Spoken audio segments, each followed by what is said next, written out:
Melissa Melton for Truth Stream Media, and I just want to talk for a quick second about abortion doctor Kermit Gosnell being convicted. Yesterday they convicted him, and he's been charged with first-degree murder in the deaths of the babies for killing 3 babies. They were all born alive, and there are horrifying stories that have come out of this trial of this man using scissors to sever their spinal cords. Aides in his office have said that he kept baby parts in jars. It really is one of the most horrific and disturbing abortion trials probably ever to happen in this country. Very disgusting. But I think even more disgusting, perhaps in some ways, is Planned Parenthood's response to this, because they have completely missed the point here. They tweeted, "A just verdict. The jury has rightly convicted Gosnell for his appalling crimes, ensuring no woman is ever victimized by him ever again." And they don't mention the babies at all. And all of these people have retweeted this saying, "And the babies, wow, you can't just acknowledge the victims, can you?" This guy even said 3 out of the 4 guilty verdicts weren't for victimizing women. You're embarrassing yourselves right now. Planned Parenthood, why can't you acknowledge that babies were murdered after botched late-term abortions? And they can't. They just continued tweeting all day. Here's another. Breaking: Kermit Gosnell found guilty. He'll pay for his crimes. Then they say, now let's make sure abortion is safe. And that actually echoes this column by Dale Steinberg, which is their CEO, and Eric Ferrero, which is their Vice President of Communications. Planned Parenthood on the real lessons learned in the Gosnell case. And it's a complete whitewash of the issue, and they talk about how they've been unfairly targeted. There have been false attempts to connect Gosnell to them. And the truth is, abortion is one of the safest medical procedures in America, and also one of the most heavily regulated. I think that point's kind of interesting because it speaks to this.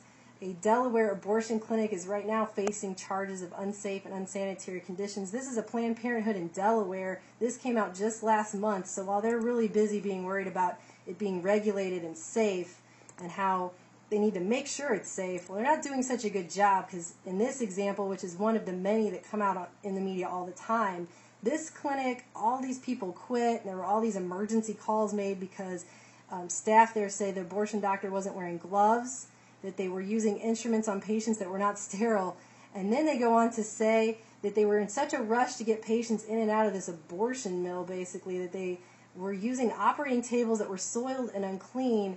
It's not washed down, it's not even cleaned off, it has bloody drainage on it, and that patients could be getting AIDS and hepatitis. And then they go on to say that in Delaware, abortion clinics are not subject to routine inspections. The state only steps in when they have a complaint.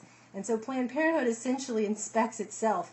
So for being the most heavily regulated, it's obviously not that regulated at all. This is really disgusting. But then they also go on to just straight up say it's obvious anyone looking closely at the Gosnell case that he ran a criminal enterprise, not a healthcare facility. And indeed, the trial showed clearly his operation was in violation of existing laws and regulations in the state of Pennsylvania. That's what they're saying here, because he was killing babies that were born alive. Well, I think that's interesting, Planned Parenthood, considering this, which came out in March. Florida legislators were considering a bill to require abortionists to provide medical care to infants who survived abortion. So basically, infants born alive. And this woman, Alyssa LaPolte Snow, was a lobbyist representing the Florida Alliance of Planned Parenthood Affiliates. And I'm just going to read this testimony. It's pretty unbelievable. "So, is it just really hard for me to even ask you this question because I'm almost in disbelief," said Representative Jim Boyd. "If a baby is born on a table as a result of a botched abortion, what would Planned Parenthood want to have happen to that child that is struggling for life?"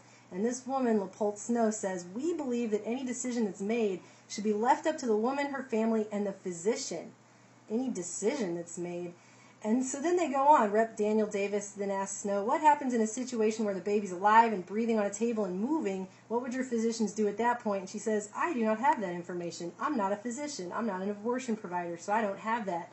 But then, obviously just in disbelief, they continue. "You stated a baby's born alive on a table as a result of a botched abortion, and that decision should be left to the doctor and the family. Is that what you're saying?"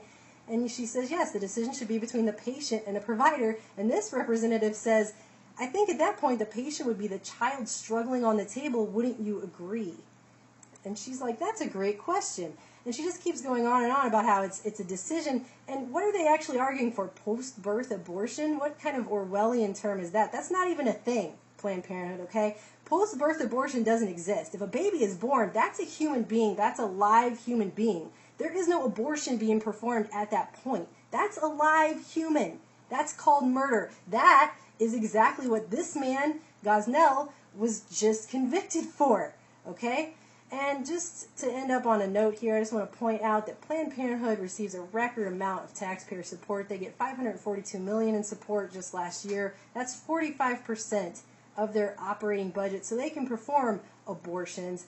And actually, they perform 330,000 abortions. They average one abortion every 94 seconds, and all of us taxpayers were paying for that. So this is Melissa Melton for True Stream Media. I'm pretty freaking disgusted. I just want to make that point. Talk to you guys later.